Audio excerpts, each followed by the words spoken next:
Very good. Very good. So I'd like to introduce our speaker. William L. Larry Kidder received his bachelor's and master's degrees from Allegheny College in Meadville, Pennsylvania. He's a retired high school history teacher who taught for 40 years in both public and private schools. He served 4 years of active duty in the U.S. Navy and was assigned to the U.S. Navy Research and Development Unit, Vietnam, and then the destroyer USS Brownson, homeported in Newport, Rhode Island. For more than 35 years, Larry has been a volunteer at the Howell Living History Farm, part of the Mercer County Park System in Hopewell, New Jersey, where he has served as an historian, interpreter, and draft horse teamster. It was investigating the revolutionary activities of the residents of that 18th century farm and its immediate area that drew Larry into his research and writing on the Revolution. Larry is the author of 6 books focusing on the American Revolution in the central New Jersey region, including Trenton and Princeton.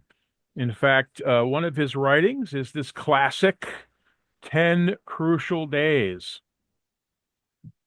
His most recent book before publication of Defending Fort Stanwix was The Revolutionary World of a Free Black Man, Jacob Francis, 1754 to 1836. It's the story of a New Jersey-born free black man who served in a Massachusetts regiment of the Continental Line and then with the New Jersey militia. He settled back in New Jersey after his Continental service, purchased a respectable farm, married an enslaved woman whom he freed, and raised half a dozen children, one of whom became a well-known abolitionist writer for Frederick Douglass. Active in historical societies in Ewing and Hopewell, New Jersey, Larry has given many talks to a variety of groups in New Jersey, New York, Virginia, and Pennsylvania. He continues to be a consultant to various historic sites in central New Jersey, including the William Trent House, the Old Barracks, Washington Crossing Historic Park in Pennsylvania, and Washington Crossing State Park, New Jersey. He is also a consultant and battlefield tour guide for the Princeton Battlefield Society. As a founding member of the nonprofit 10crucialdays.org, he helps narrate full-day bus tours of 10 Crucial Days sites, the Trenton and Princeton campaign. He is currently researching and writing a book on the almost daily crossings of the Delaware River by elements of George Washington's army throughout the month of December 1776. Not just the famous December 25th crossing made famous by the Emanuel Leutze painting. Those stories will bring new light to the story of the famous Christmas night crossing that led to the Battle of Trenton. Larry's inspiration for researching and writing on the siege of Fort Stanwix will become apparent in his talk this evening. And I'd also like to put in a little plug. We have this book in the museum shop, so stop by and pick up a copy. At this point, I'd like to turn the program over to Larry Kidder. Hey, thanks very much, Bob. Let me go to the screen share here.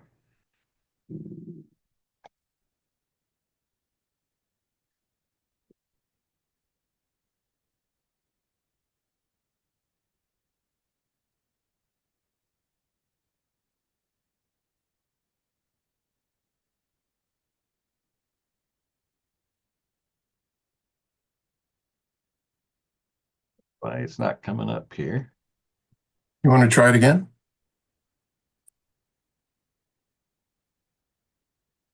I think I got it. There you go.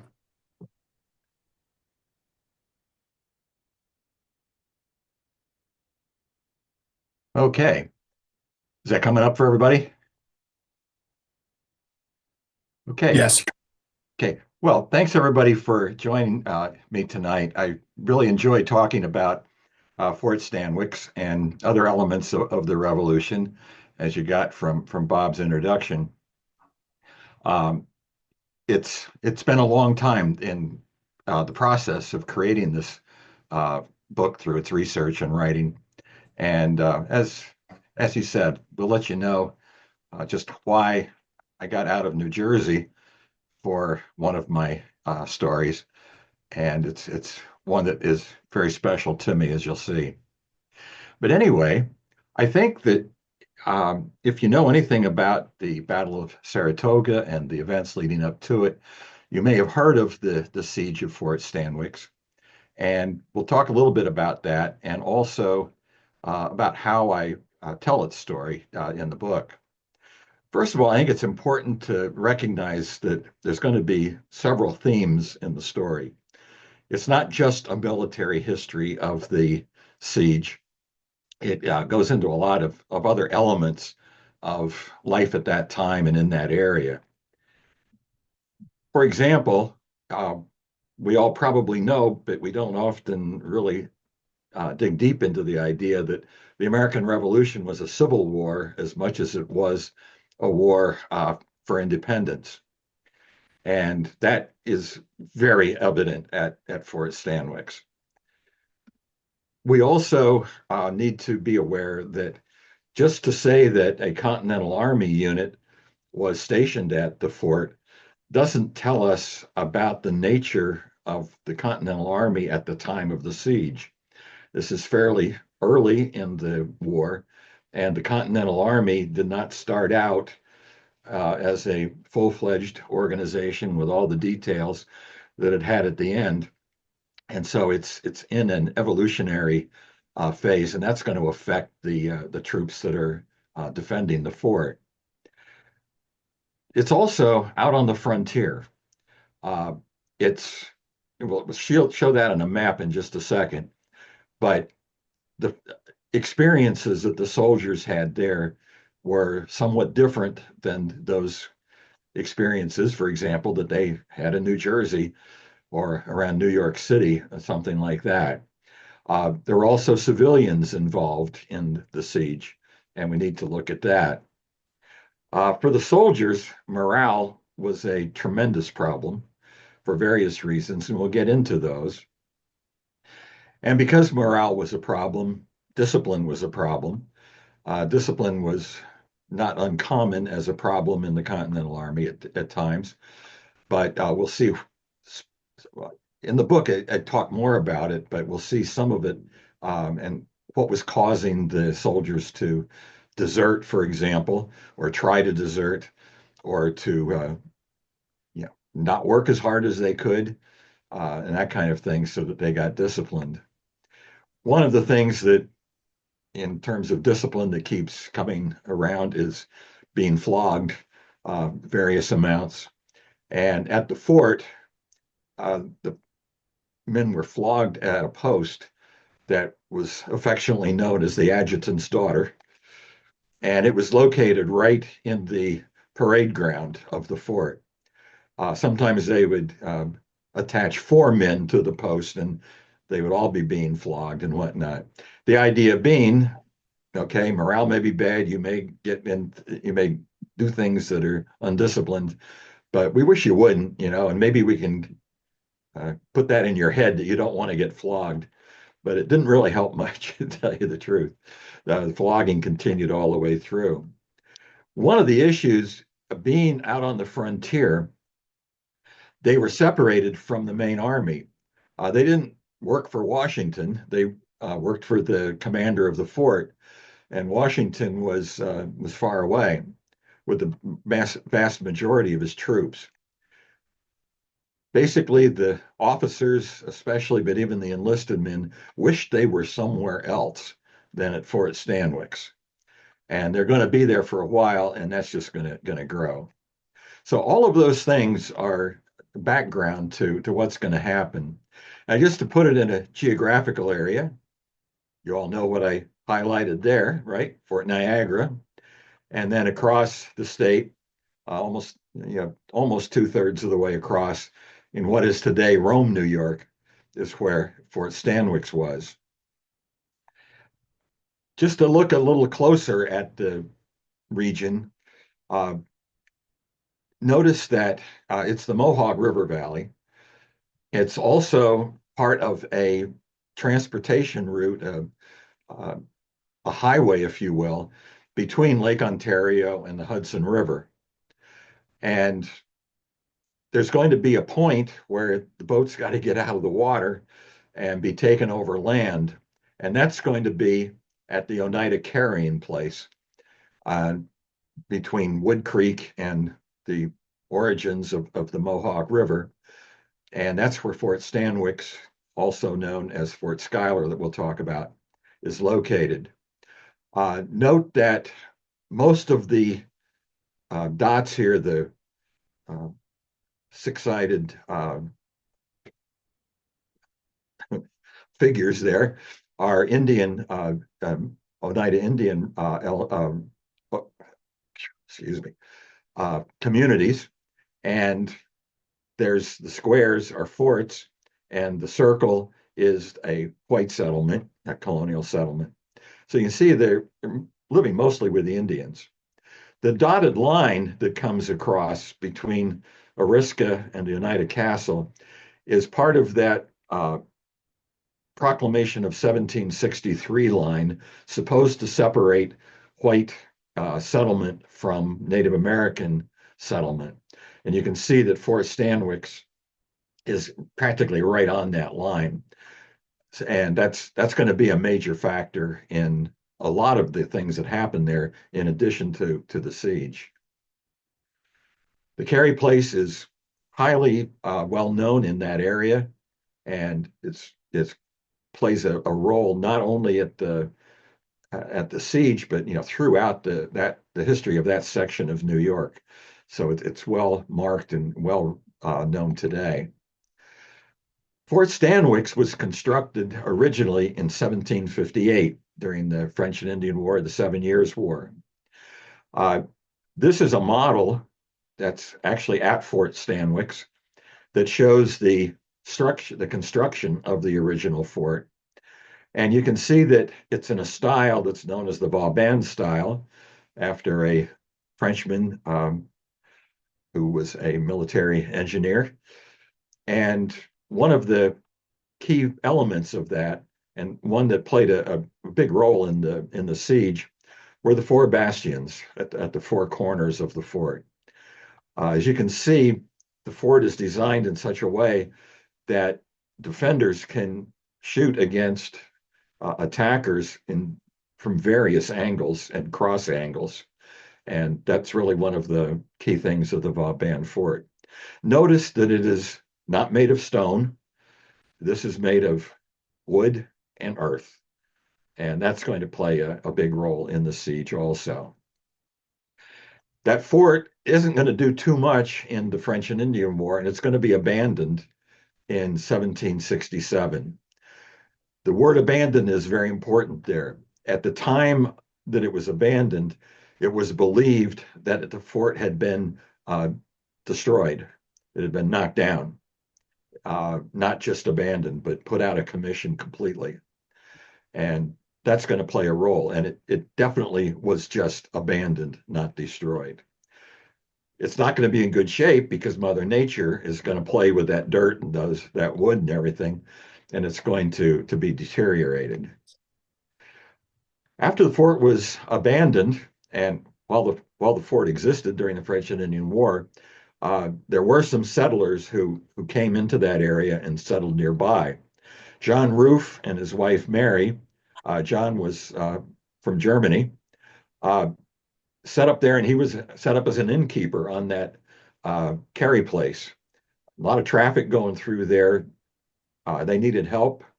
He was going to help organize Indians and others to carry stuff across the carrying place for a price, of course. And he also became a trader with the Indians. So he became pretty prominent.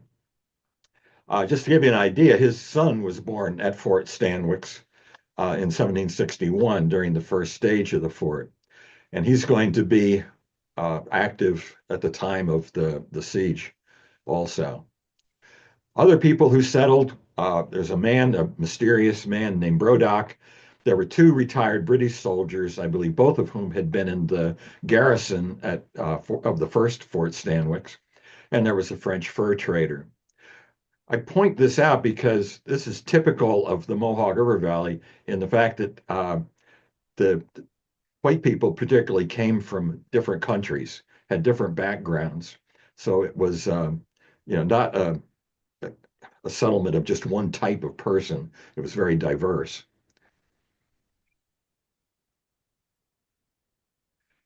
Now, after it had been abandoned, it went for a number of years, without anybody garrisoning it, without it playing much of a role other than being at that carrying place. But then around May and June of 1776, the 3rd New Jersey Regiment was sent to Canada, but instead they were diverted to Johnstown, a town just back from the Mohawk River. And that was a place where they were concerned about loyalists.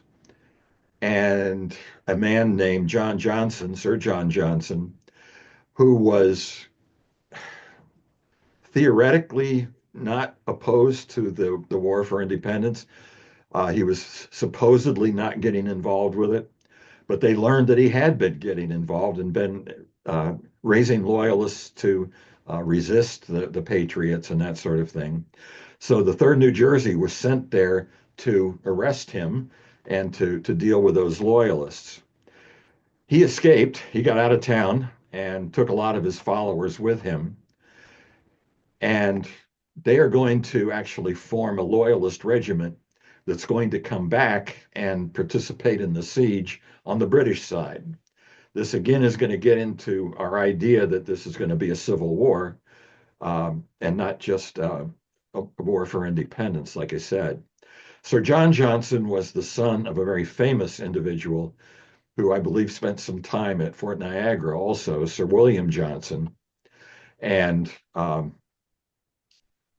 Sir William had died by this time, and Sir John had pretty much taken over. Now, Colonel Elias Dayton of the 3rd New Jersey, uh, while he was in Johnstown area dealing with these loyalists, uh, the Continental Congress and everybody got the idea that they better rebuild this Fort Stanwix. They better put a garrison there also. So they're going to have Colonel Dayton begin that process. This is a little bit further out into the frontier than where he was at Johnstown, but his troops are going to do it.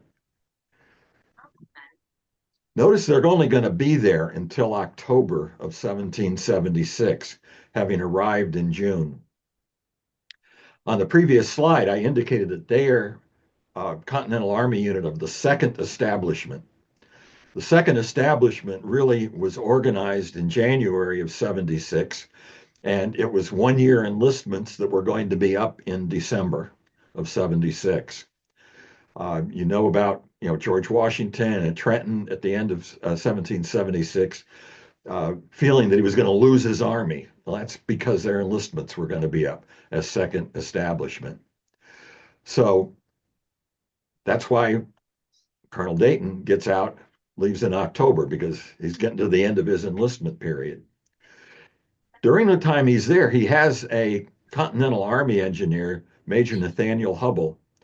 I would encourage everybody to go Google Nathaniel Hubble, do anything you can to research him, but be prepared, you're not going to find anything. Okay, there's very little about him in the records. We know he's mentioned by Colonel Dayton's people in diaries and things like that, but we don't know anything about his qualifications and all of that. He's going to be the one restoring the fort or supervising restoration of the fort. And he's going to do kind of a lousy job, as we'll see. Colonel Dayton, as they redo the fort, he's going to rename it to be Fort Schuyler. That's going to be named after the Schuyler family in Albany, and particularly General Schuyler, who was Dayton's boss in many ways while he was up in that area. That name is not going to stick. It's going to be used during the revolution in official documents. But even some of those official documents are going to state it as Fort Schuyler, alias Fort Stanwix, formerly Fort Stanwix, something like that. And then by the end of the war, they've gone back to using Fort Stanwix as the name. That's because there was another uh, Fort Schuyler nearby, and it was going to get very confusing. Now, in October, Colonel Samuel Elmore's Connecticut Regiment replaces Dayton's. They're going to stay till May of 1777 because that's when their enlistments are up. They were also second establishment, but this was one of the most terribly organized and recruited regiments in the Continental Army. It took them until May of 1776, starting in January, to get the regiment even in shape to do anything. So their enlistments really ended in May of 1777. I tell this because I want you to see that the early regiments, the ones who were trying to restore the fort, were young, inexperienced, and doing things that they really hadn't expected to do. Major Hubble is going to not necessarily be replaced, but he's going to get a man over him who's a French engineer that the Continental Congress thought could do amazing things. He'd been at Fort Ticonderoga doing some restoration work there and some new building there. And he's going to get shuffled off to Fort Stanwix, and he's going to arrive in April, not too long before Elmore's regiment leaves. It's at that point that the New York 3rd Continental Regiment is going to be arriving. They're going to start arriving in April and finish pretty much in May. Notice I say this is a 3rd establishment regiment. This regiment really came into being on January 1st, 1777. And they're enlisted for 3 years or the duration of the war. By April, that's what they've been, about 4 months, 5 months, because they actually started in December to get organized. This is a very young regiment. In fact, it's not until they get to Fort Stanwix that all companies are finally joined together into one unit as a regiment. They'd been in several groups before that. So these guys, many of them are going to be new recruits. They're going to continue recruiting while they're at Fort Stanwix, which is going to play a role in the nature of the siege. Their colonel is going to be Peter Gansevoort from the Albany family, who knew General Schuyler very well. And their second in command is going to be Lieutenant Colonel Willett, who was from a New York City family. Both these men are highly respected and liked by their men. They're going to do other things besides be at the siege here. I think Gansevoort is going to retire before the end of the war. Willett is going to pretty much go through the war. I think it's important that you know that a lot of the early recruits came from the Albany and the New York City area. Many of them knew these guys before. Some of them had served in other regiments before under them. So, what was the condition of the fort when these 3rd New York guys got there? Well, Lieutenant Colonel Willett described it in the past tense, his new home in the past tense. He said, in front of the gate, there had been a drawbridge covered by a salient angle raised in front of it on the glacis. He said there had been a row of vertical pickets erected in the center of the ditch. They had now rotted away. More positively, though, he noted that there were still some rows of horizontal pickets fixed around the ramparts under the embrasures, forming what we would call a phrase. Just to give you a picture of what that would be like, this is a picture of Fort Stanwix today as a national park, national monument. And this is what it was supposed to look like when the siege took place. It's a lot better shape, but it does represent what was supposed to be there. Uh, I mentioned the pickets in the ditch. That's where they were been, but they were all gone now. But you see a picket palisade up um, by the covered way and the glacis. That replaced the pickets in the ditch. Notice there's a lot of grass protecting erosion from the dirt. Well, it didn't have a lot of that back at the time of the siege. We're going to be talking about how the men in preparation for the siege, and I'm talking 3rd New York now, not the first guys that were um, reconstructing the fort in those first 2 units. This is right before the siege, and then even after the siege, they're going to continue work on this. They have to go out and they have to get they uh, cut turf in order to bring it back and put it on to help relieve that damage from the weather as well as damage from artillery pieces and things like that. The phrase that he mentioned that was still in effect is what that is. Theoretically, this is to protect against a frontal assault. Men massed running at the fort and trying to get over the walls and get into the fort to capture it. That's never going to happen during the siege. The British and their troops are never going to literally try to take over the fort. And we'll see what they do in just a minute. Now, why was the fort so incompletely restored?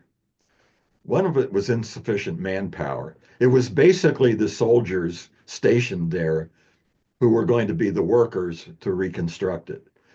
Well, I say they had other things to do.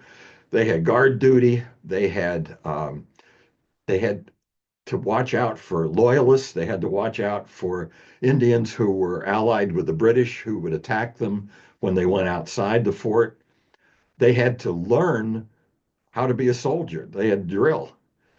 Many of them are going to be new recruits. They need to get organized and all of that. And really, these guys were overworked because they did all the stuff that soldiers in a normal fort garrison would do, particularly if they're in training. And then they also had to do the construction work during their free time. So this is going to be tough in terms of manpower. It's also going to be difficulty getting materials and tools. And those two guys, the French engineer and Hubble, particularly the French engineer, kept trying to decide, do I want to restore the fort or do I want to tear it down and start all over again? Now, of course, people tried to tell him, the British are coming to attack the fort. You don't have a lot of time. It might be quicker to restore it than to tear it all down and build it up again as you would like it to be. So things were just not smoothly going. There was not a starting point and then work toward an objective at the end. That objective kept kind of changing. So the leadership issues were there. I can tell you that Colonel Gansevoort and Lieutenant Colonel Willett, they were so disgusted with the engineering to try to reconstruct their fort, and they're finally going to get rid of both of them. Now, in addition to the 3rd New York, there were other troops stationed at Fort Stanwix. There was some Continental artillery under Captain Lieutenant um, Savage, and he had about 27 officers and men, and they had artillery. They had 2 3-pounders on traveling carriages. Okay, that looks recognizable. That's what you'd expect to see out in the field in combat. They also had 6-pounders and 9-pounders on garrison carriages, like you see in the lower right corner there. That makes a total of 10 artillery pieces. Now, you saw the size of the fort as it was under construction. 10 artillery pieces was nothing. This fort was designed for between 30 and 40 artillery pieces. And this is all they ever had was 10. That's all they're going to have at the time of the siege. After the siege, Colonel Gansevoort is going to start demanding that he has to have more artillery at the fort. But for the siege itself, this is all they had was these 10. That's about two for each of the four corners, the bastions. And then the traveling carriages, they could move around more. And here you can see how they were set up in the bastions, the areas that would support an artillery piece. But you can also see there's a ton of empty embrasures where the guns could have been put. They also had local Oneida people as allies at the fort in various capacities, scouting as well as fighting when the siege took place, all kinds of help that they were. And it's really a big part of the story and one that should never be forgotten, just how the Oneida helped us out here. One of those allies was a man named Thomas Spencer. That doesn't sound Oneida. That, he probably had an Oneida name also. He was the son of an Oneida woman and a missionary, the Reverend Elihu Spencer. It was interesting for me to find this out because Elihu Spencer was the Presbyterian minister in Trenton, New Jersey, about 10 miles from my home. And I knew about him during the Revolution because he was in Trenton during the Revolution and all of that. I knew he had been a missionary to the Oneida. I had no idea he had left a son there. And I don't think people in Trenton understand anything about Elihu Spencer that way. He didn't stick around very long. His son, Thomas, was raised in the Oneida community, but also in the European community, because there were other missionaries that took his place and that helped raise young Thomas. Thomas became a blacksmith, a very important craft at that time. And because he was raised in both the Oneida and the European communities, he often served as an interpreter. He could read and write. He wrote letters and that kind of thing because he had hunting skills and forest skills. He did a lot of scouting for the Patriot forces, and he would write letters back to Colonel Gansevoort. But he became an almost indispensable man in terms of the eyes and ears of the fort, preparing for before the siege. He also and he made a speech, and this was in a basically European settler community supporting the patriot cause. He was trying to convince the European settlers in the area to be patriots, not loyalists. So he was working for the patriot cause that way also. Another Oneida ally, husband and wife team, were Hanyeri and Two Kettles Together. Hanyeri was the son of a Mohawk mother and a German father. Okay. But the Oneidas basically adopted him into the nation, and he became a highly respected warrior in the Wolf Clan. I need to digress just a second and say that the Oneida, like a number of Iroquois nations, adopted people into their nation very regularly. They had lost so many people to disease and warfare and that kind of thing in the colonial period that they needed people. And they traced ancestry and everything through the mother. So if the mother was an Iroquois, the child, even if it had a European father, would be accepted into the nation. And one Iroquois nation into the other, a captive in warfare, could be adopted into the tribe, into the nation also. So this was not unexpected. They lived at the town of Oriska, which is where be associated with the Battle of Oriskany during the siege, where they raised their family, and they were very well known to the uh, continental authorities. They're going to help out at Saratoga. They're going to help out at Valley Forge, things like that. And Haudenosaunee became very well known as for his demeanor. He was a very aggressive warrior, but he could also be a diplomat kind of individual also. So the British plan that's going to lead to the siege in 1777 is going to involve one group led by Barry St. Ledger, who's going to come from Montreal. He's going to go the St. Lawrence River and then come across to Fort Stanwix on that highway that we talked about, that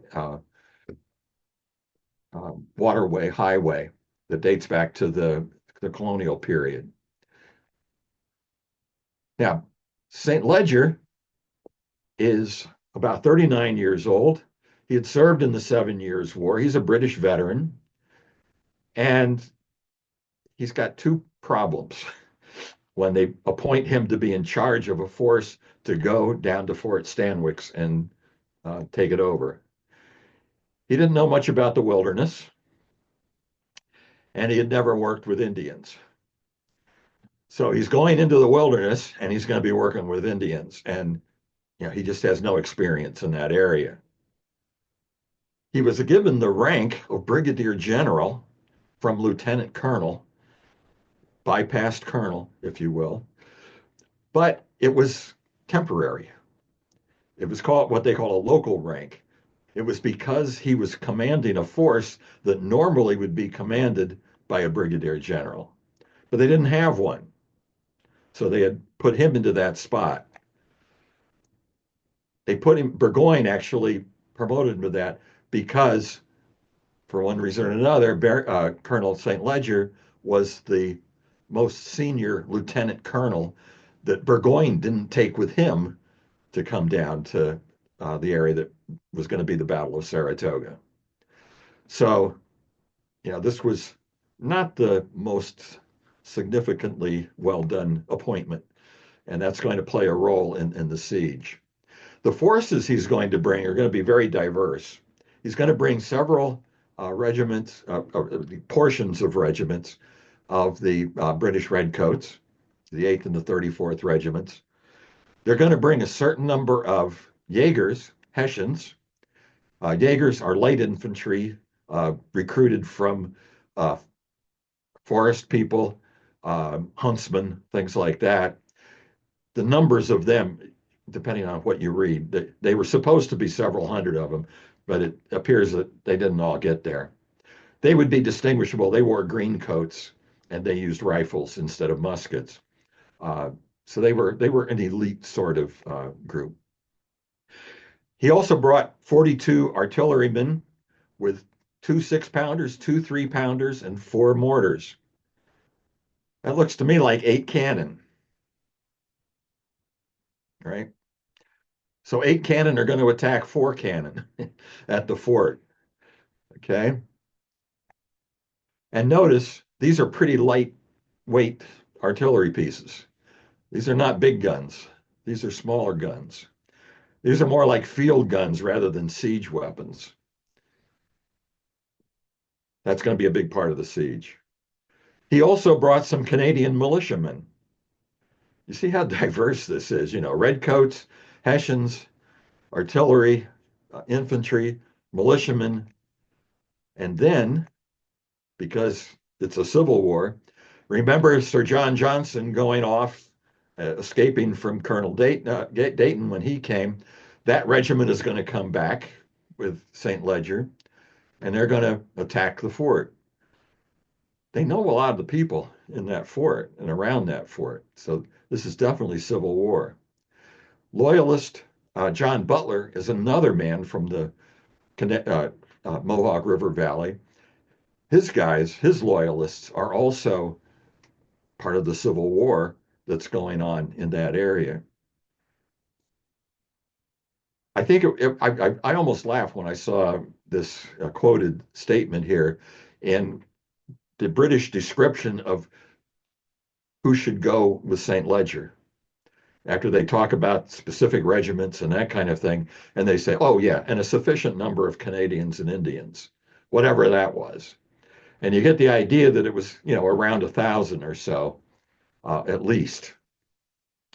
Some of those Not all of them by any means, but some of them are going to be Mohawks who were convinced to fight for the British by Sir John Johnson, and they're led by Mohawk leader Joseph Brant, who may be a name that you're familiar with, also at Fort Niagara.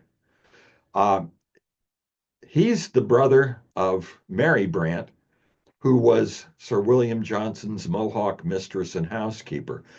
So she knows the Johnson family really well. John Johnson, um, she's sort of in some ways, a mother image to him, and they're going to be very, very connected to the Europeans. He was highly respected, just like I mentioned Thomas Spencer before, in both cultures, both as a political and a military leader. Um, he was highly educated. He had gone to school, I believe it was in Connecticut at that time, Eleazar Whitlock or Wheelock, who founded Dartmouth College and all of that. So he was very, very well educated and a very, very talented man.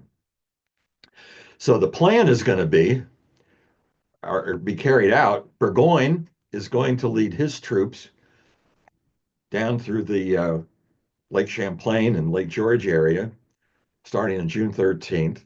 St. Ledger is going to set out 10 days later from Montreal, and he's going to arrive at Fort Stanwix about August 2nd.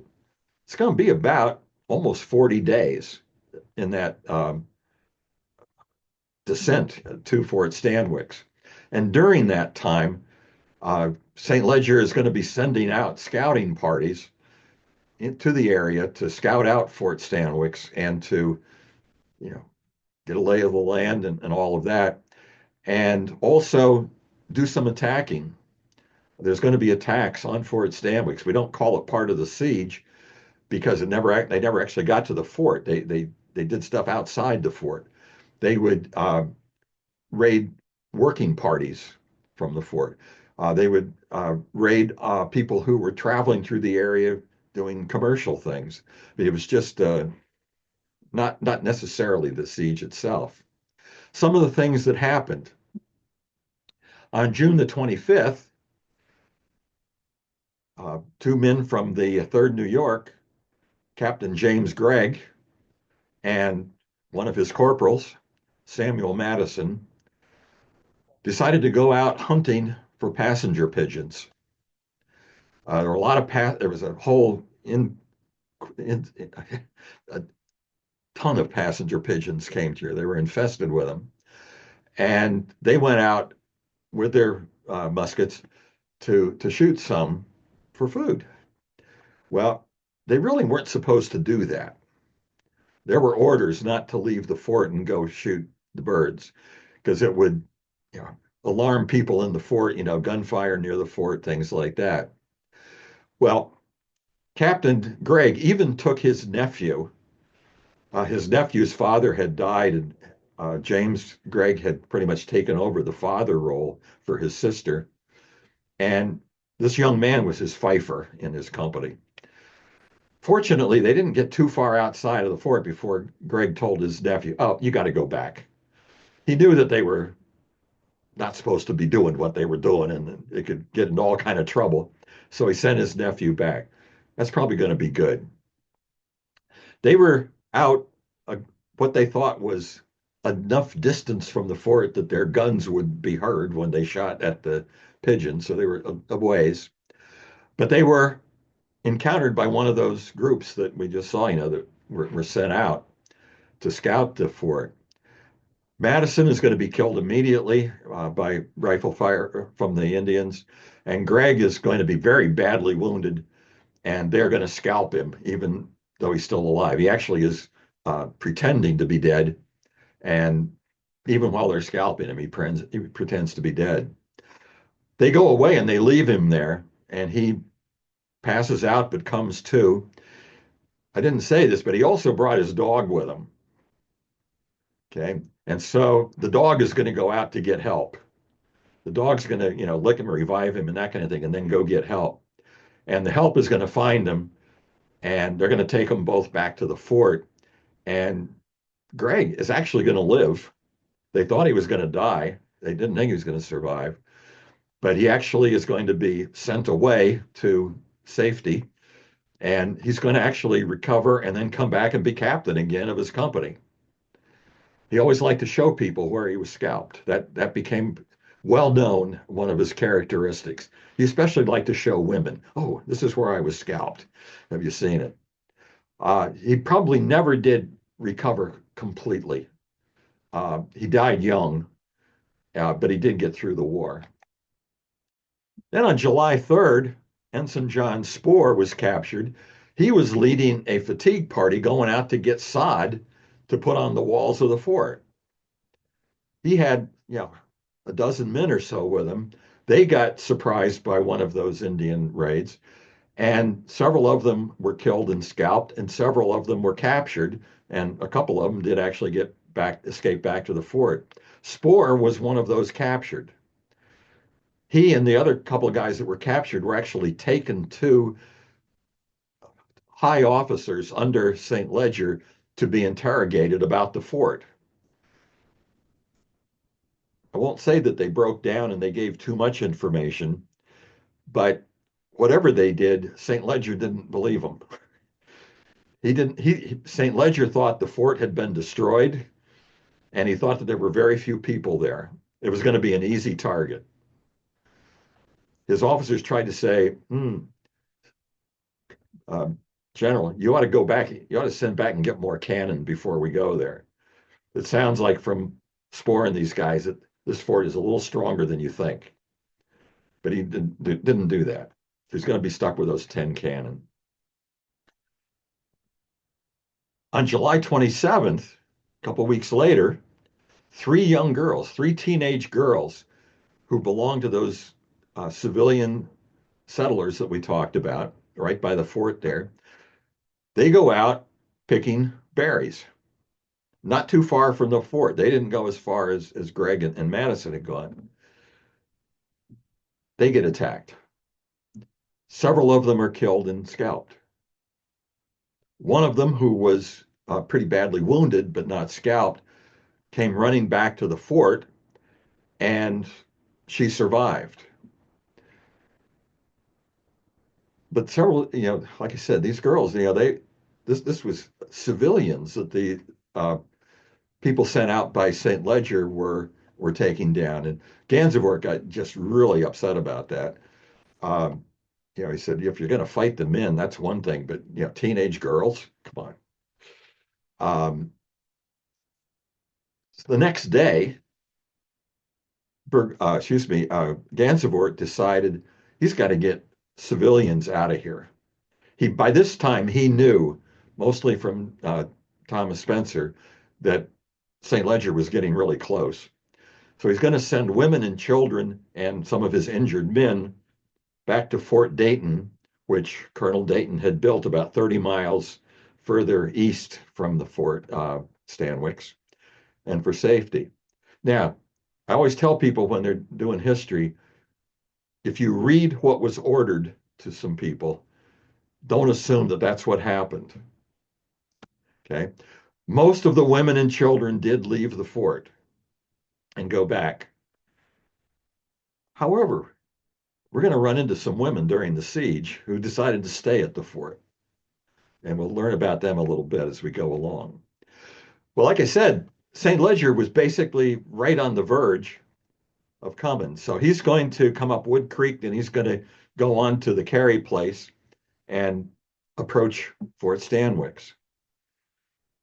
Not only had he sent out scouts, but Gansevoort had put Oneida Indians primarily in scouting positions out from the fort so that they could intercept whichever direction St. Leger came from.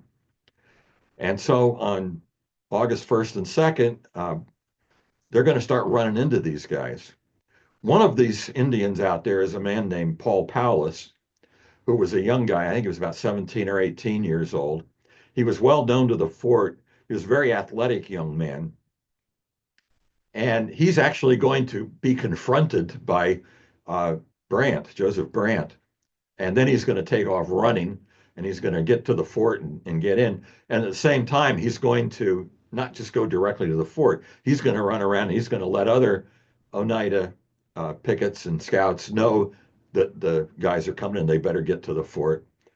So it's this is when the siege really starts. We can say it started with attacks on the Oneidas, not with attacks on the Continentals. And that's something that always gets lost in history.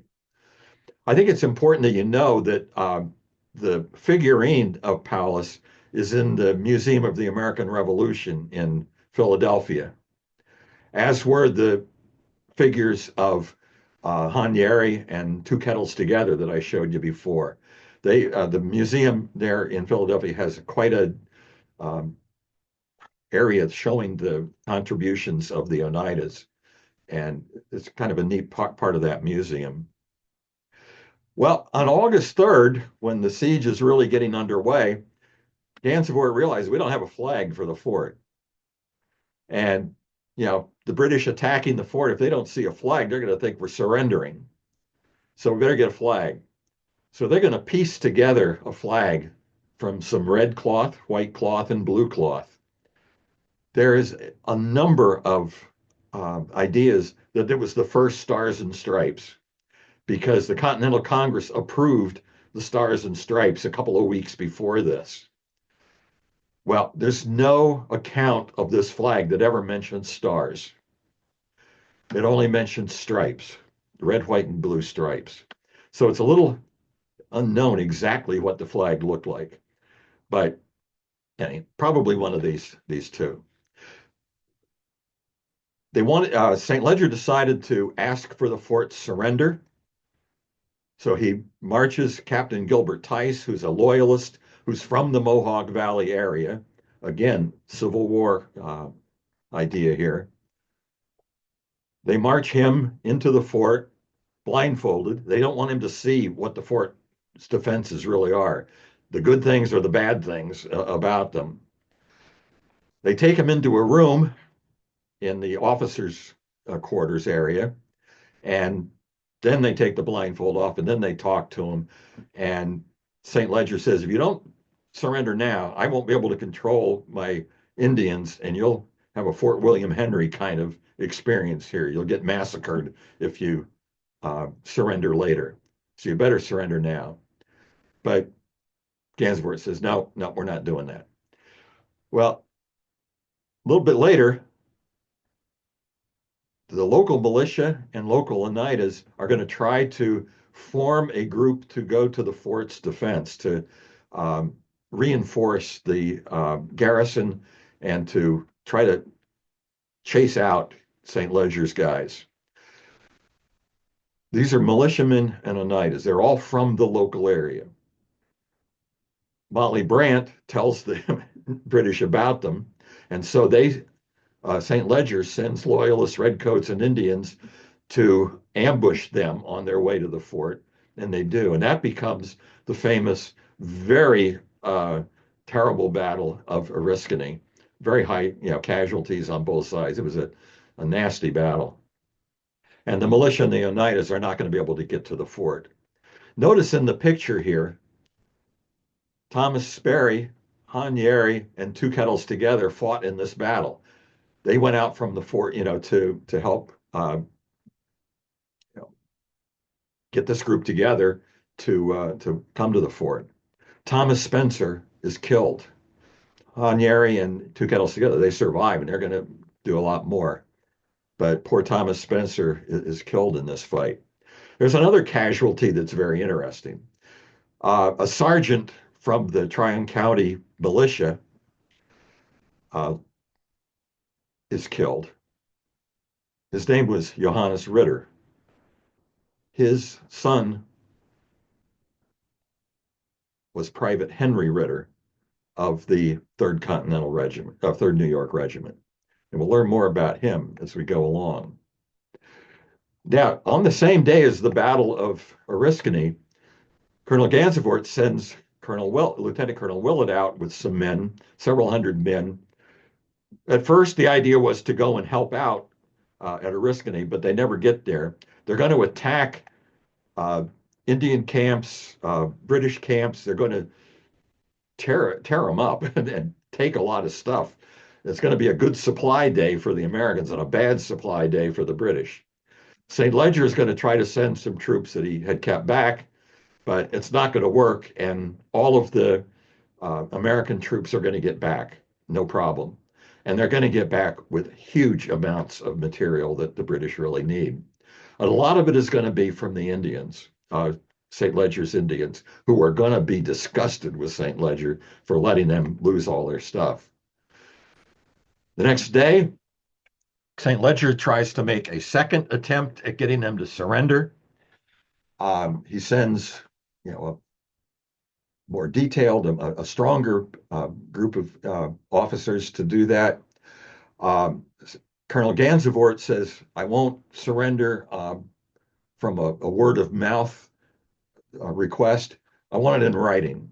So they had to go back and they had to get it in writing from St. Ledger. And when they brought it back, he read it and then he wrote his own saying, I won't surrender. There's no way. This is my fort. I'm the commander. The Continental Congress has entrusted me to this. There's no way I'm going to surrender it. Henry Ritter, in his later on pension application, talks a lot about the nature of the siege. One of the things that he noticed is that the soldiers, even during the siege, had to keep working on restoring the fort. Okay. And because that they're working during the siege, they have to do it at night. And even then, some of them are getting killed by sniper fire and other things. So it's not just a siege, it's also we're trying to rebuild this fort.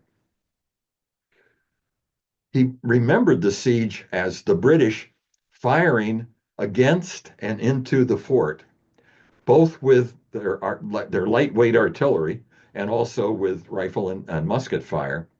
And the Americans returned it with cold hearts and determined resolution not to surrender. The artillery that the British had just didn't do anything. It I mean, to the fort structure as such. Yes, it caused little bits of damage here and there, but nothing significant.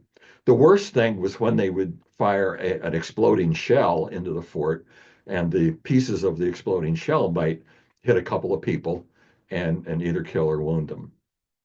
And a lot of the firing was at night. It was so ineffective. It was just stalemate all the time during this siege. And I show you just a view of the fort, an overhead view as it was. You can see the extent of everything, all of the buildings in the center of the fort that were um,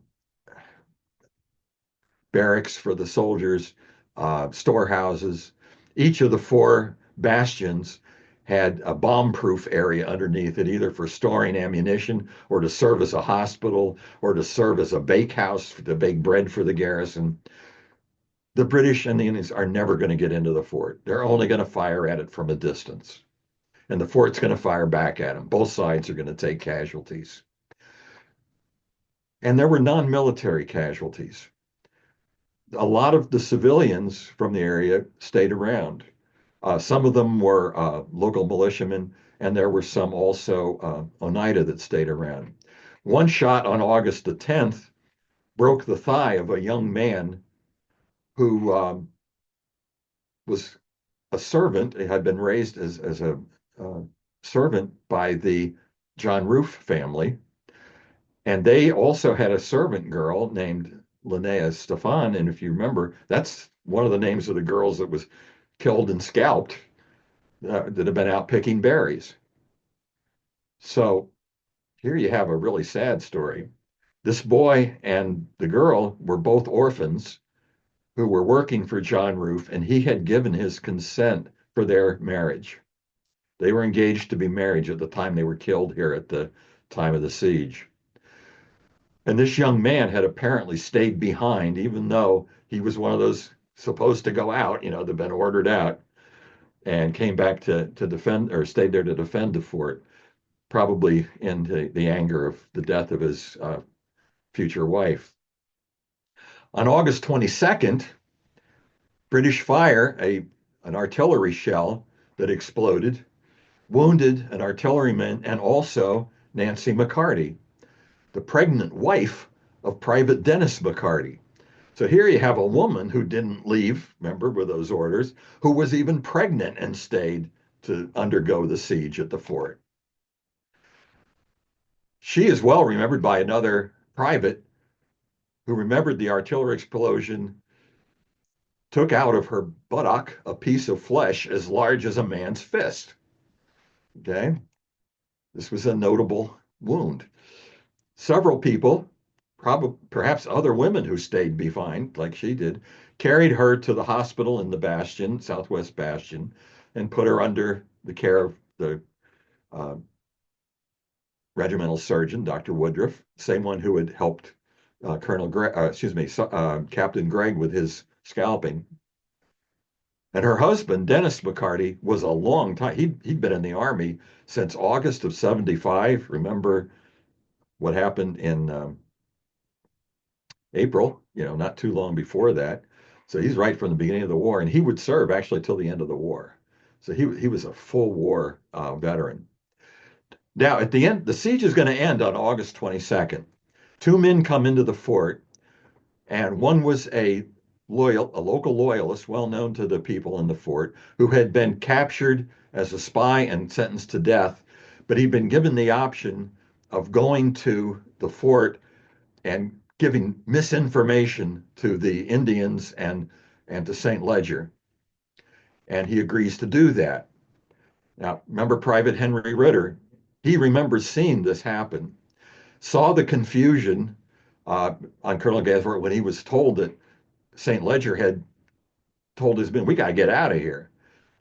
Hanyo Schuyler has told us that a very large force under Benedict Arnold is coming to relieve the fort. And, we got to get out of here. We're going to be overpowered. Well, while he was dealing with all of this, trying to assess just when and how St. Ledger was getting out of there, Nancy McCarty went into labor and gave birth to a daughter, a healthy daughter. Mother and daughter were doing fine. So 3 weeks of bloodshed at the end of that, on the last day of the siege, they could welcome a new life into the fort. So now, what they had hoped to happen isn't going to happen. St. Ledger's never going to go to Albany or the Saratoga area. Howe is never going to come up from New York. And so in October of 77, there's going to be the Battle of Saratoga, and Burgoyne is going to be defeated.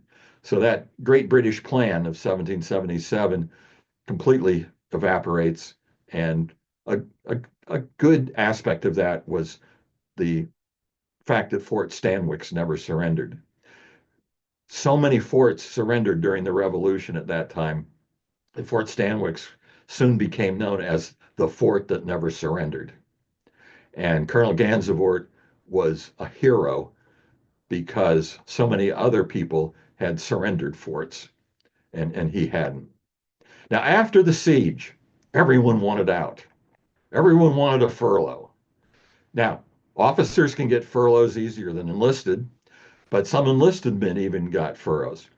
Our friend Private Ritter found out that not only his father had died at the Battle of Oriskany, but his mother had died.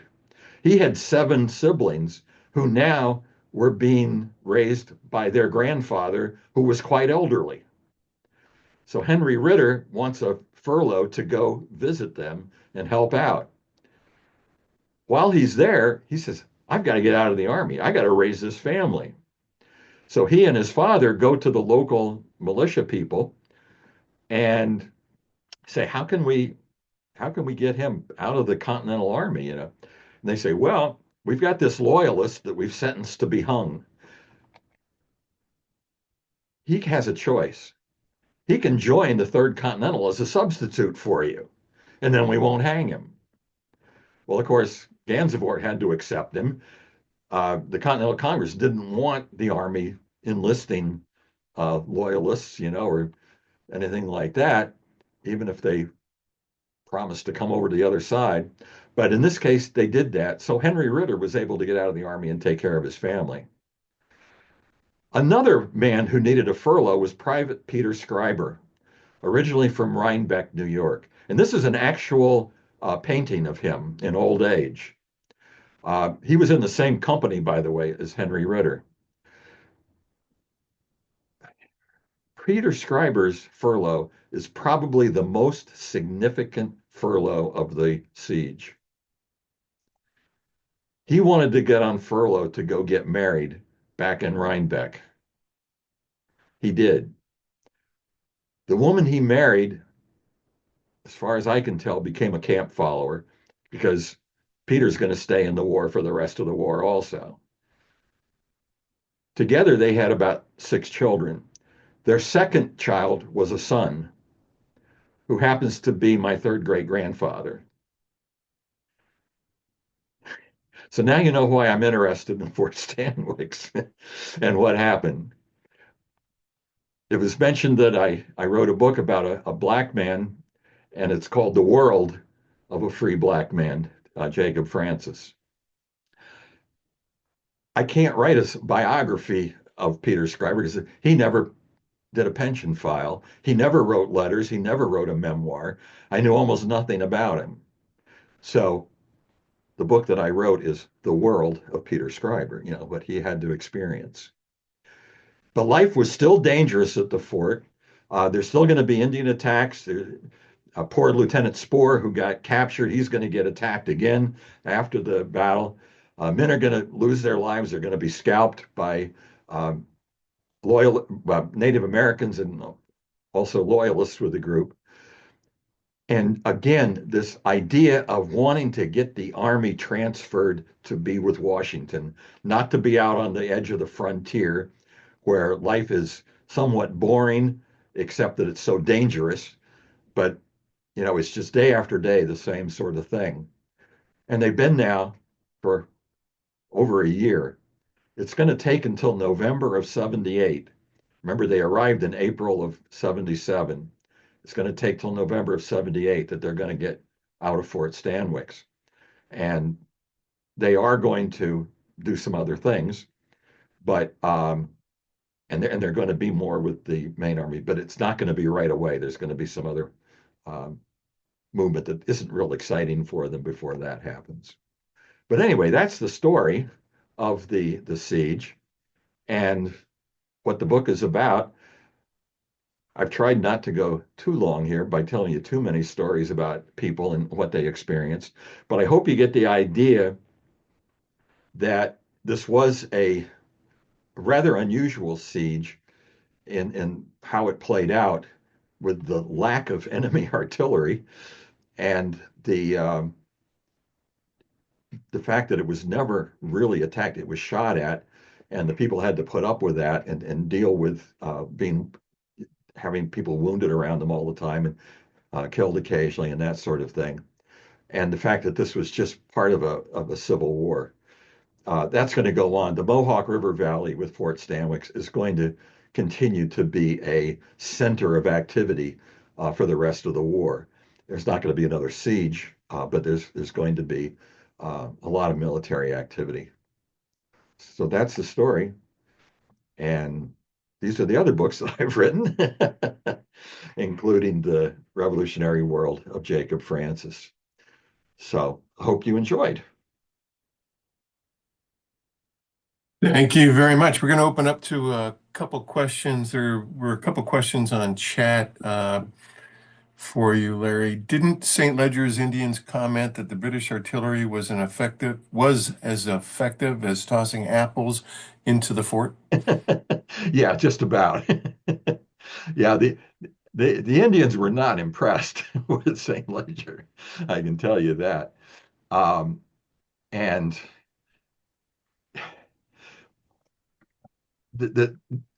his Iroquois braves that were fighting with him were very intelligent.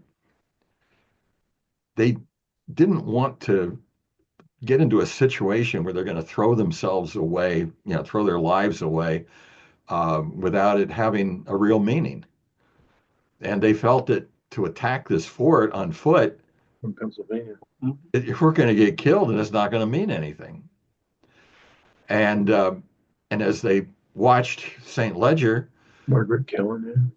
um, try to shoot his cannon at the fort and see little splats instead of big explosions and all that, and even a lot of them miss the fort entirely, they just completely lost faith in him. Bob, do you have any questions? On to you, Bob. I know.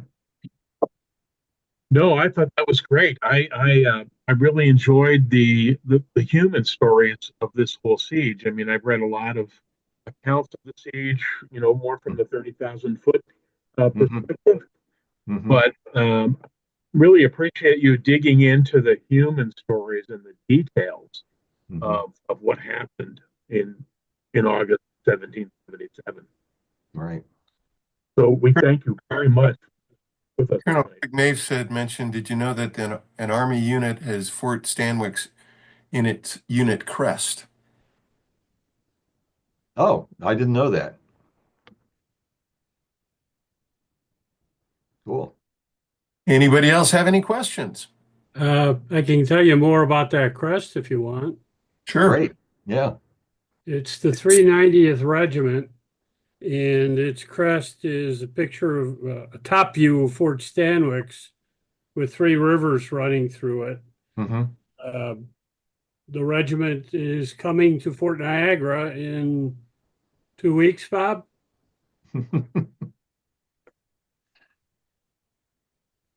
Yeah, I can show you the.